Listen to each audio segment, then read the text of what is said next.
নড়াইলের লোহাগড়া উপজেলায় জমে উঠেছে সুপারির হাট। প্রতিদিন সকাল থেকে সন্ধ্যা পর্যন্ত উপজেলার বিভিন্ন হাটে সুপারির কেনাবেচায় মুখরিত থাকে ব্যবসায়ীরা। এলাকার জনপ্রিয় হাটগুলো লোহাগড়া বাজার, এরেন্দা হাট, লাউড়িয়া হাট, ইতনা হাট, দিঘলিয়া ও আশেপাশের অন্য বাজারে সুপারি ব্যবসায়ীদের সরব উপস্থিতি লক্ষ্য করা যায়। মৌসুমে প্রতিটি হাটে গড়ে 2 থেকে 2.5 লক্ষ টাকার সুপারি কেনাবেচা হয় বলে জানিয়েছেন আড়তদাররা। সুপারি ব্যবসার সঙ্গে জড়িতরা জানান, এবছর ফসল ভালো হয়, বাজারে সরবরাহও বেশি, দামও কৃষকদের জন্য সন্তোষজনক।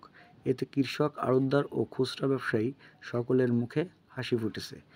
স্থানীয়রা বলছেন, মৌসুমে এ সুপারি বিক্রি করে লোহাগড়ার গ্রামীণ অর্থনীতিকে প্রাণবন্ত করে তুলেছে।